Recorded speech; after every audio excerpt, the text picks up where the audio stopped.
Hola, ¿qué tal amigos del Centro Arquidiocesano de Evangelización? Esta es la segunda entrega con respecto al tema del libro del Apocalipsis cristiano, del Apocalipsis del Nuevo Testamento. En el video anterior hablábamos acerca del género literario apocalíptico. En este segundo video hablaremos de los contextos políticos, sociales, religiosos de la época en la que se escribe el Apocalipsis del Nuevo Testamento.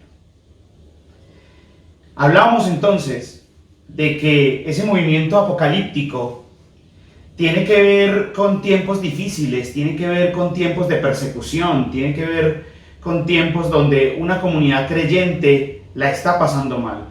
Una comunidad creyente cuyo ejemplo es, por ejemplo, la comunidad de unos 200 años antes de Cristo, donde surge el profeta Daniel, unos 200 años antes de Cristo.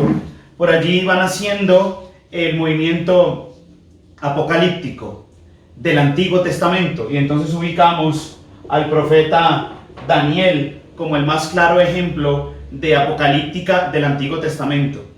Y en el marco social, en el marco político en los que se estaba desarrollando estas circunstancias, es donde, por ejemplo, se escriben los libros de los Macabeos, ¿no? Macabeos. Antiguo Testamento, entonces el libro de Macabeos que nos habla de revueltas, de resistencias, ¿bien? Porque habían llegado unos imperios, habían llegado unas culturas dominadoras y querían imponer en territorio judío todo lo que significa una nueva religión, unas nuevas costumbres, unas nuevas maneras, y que obviamente los judíos fieles no lo iban a permitir. Muchos otros sí, digamos que se revolvieron y comienzan esas revueltas por la fidelidad o la infidelidad. ¿Bien? En ese ambiente surge el género literario apocalíptico, tiempos difíciles, tiempos de crisis, tiempos de imposición, tiempos de persecución a la fe, y entonces comienzan las resistencias. Las resistencias de los fieles al Señor por no contaminarse, por no entrar en el juego avasallador del imperio de turno. Un rey muy famoso, Antíoco IV, que está aquí en medio de estos textos que quieren imponer a la fuerza ciertos criterios de estilo de vida y de fe y de cultura. Y entonces aparece la resistencia judía por no perder su fe, sus criterios, sus costumbres, por ser fieles a Dios. Entonces, cuando hablamos de resistencia, entonces, como que viene a nuestra mente, a nuestro corazón de creyente, una figura muy bella, que fueron la figura de los profetas. Entonces, la apocalíptica va a ser hija de la profecía como denuncia, la profecía como esa resistencia, la profecía como ese pararse en la raya ante las circunstancias que no son de Dios y que venían o de los gobiernos o de otras culturas a imponer en el ambiente judío. Y entonces los profetas, que son aquellos que denuncian y que son la conciencia espiritual y moral del pueblo. Entonces, desaparecido el profetismo público, el profetismo que tenemos en nuestros libros de los profetas, de la cantidad de profetas que tenemos, desaparecido esas voces, entonces llega un tiempo allí como de cierto apaciguamiento, como donde todo se volvió muy cultual. Entonces todo el control lo tenían la rama sacerdotal, los escribas y toda esta gente que tenía que ver con el culto y con el templo.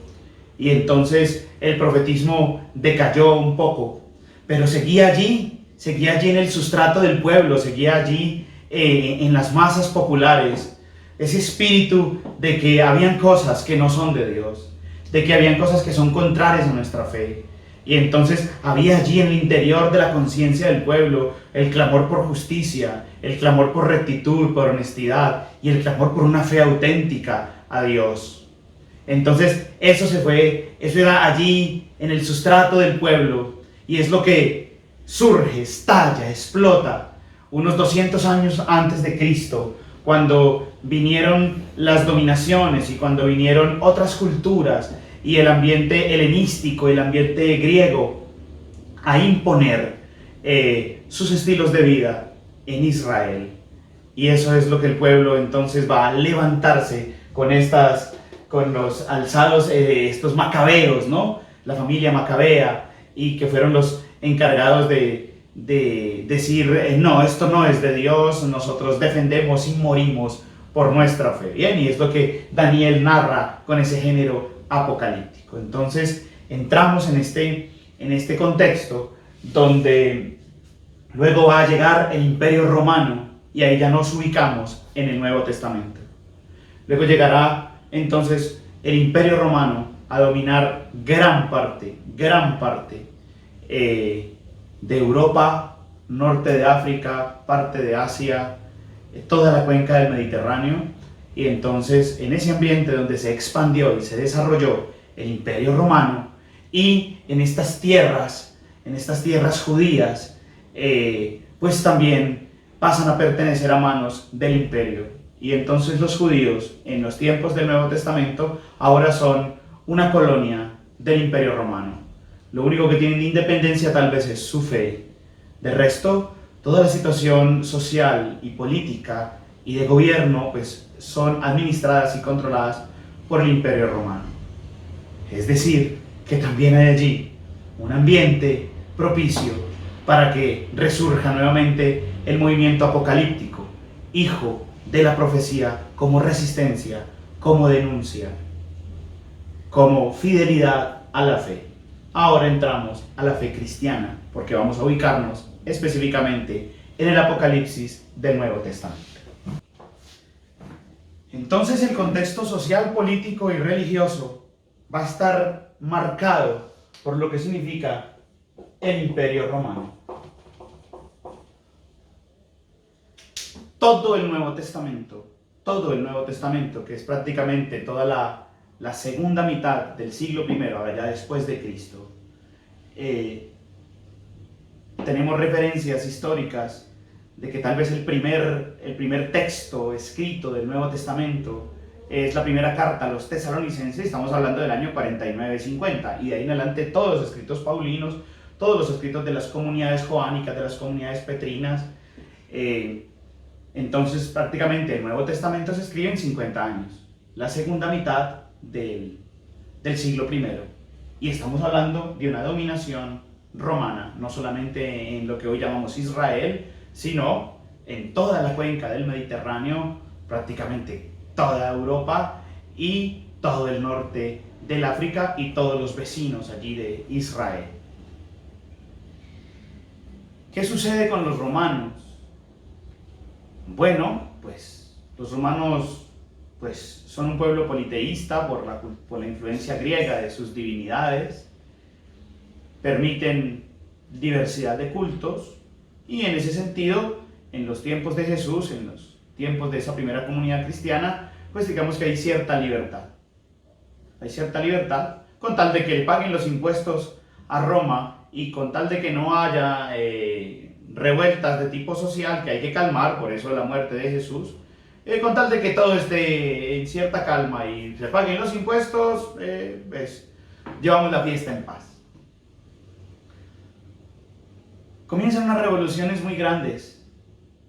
Hay un dato fundamental, bíblico fundamental del Nuevo Testamento, fundamental para ustedes que son estudiosos de la palabra de Dios y inmersos en esta vida cristiana de apostolado y de servicio y de formación.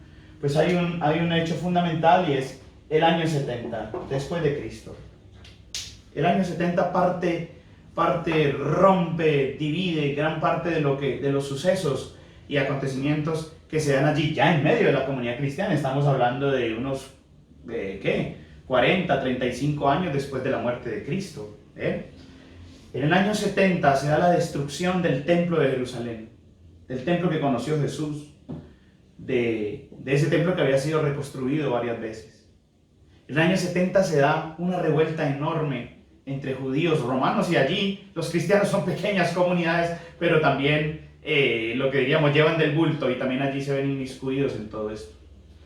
Entonces una revuelta que termina con la expulsión de judíos de su propia tierra, con dispersión, destrucción del templo, Y comienzan entonces las presiones fuertes de Roma con respecto a los cultos, con respecto a los estilos de vida de las comunidades que estaban allí en esta tierra.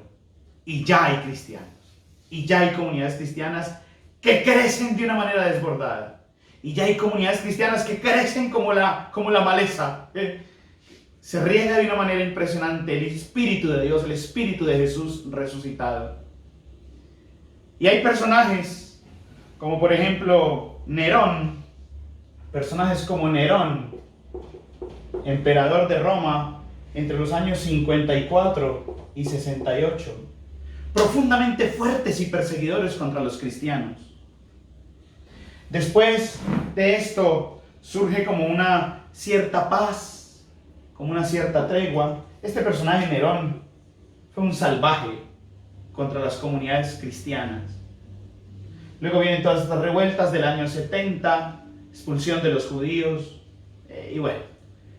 hay como una cierta tregua. Incluso los judíos piden a los emperadores poder celebrar su culto propio, porque los emperadores comienzan a promulgar el culto a ellos como divinidad, ellos como Dios, ellos como supremo Señor. Los judíos no lo aceptan y digamos que logran tener allí ciertos permisos, pero los cristianos son unos pequeños núcleos. Entonces el imperio se va con brutalidad contra las comunidades cristianas que no quieren aceptar a los emperadores como dioses y como señores. Los cristianos solamente tienen a Cristo como su Dios y como su Señor, y comienzan las grandes persecuciones. Miren, ya estamos hablando de toda la mitad del siglo I. Vamos a ubicarnos hacia el año 90 con el emperador Domiciano.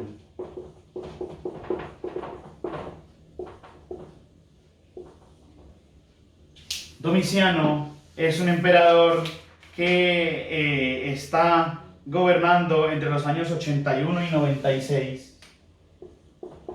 81 y 96. Es en este contexto donde este emperador nuevamente resalta la figura del emperador como Dios, del emperador como divinidad, y exige cultos. Y vienen los choques contra los cristianos, las grandes persecuciones, el asedio contra las comunidades cristianas que no van a renunciar a la fe en Cristo, que no van a renunciar a sus principios, a sus convicciones, a su fe. En ese contexto se escribe el libro del Apocalipsis, y estamos hablando más o menos años 95, 96.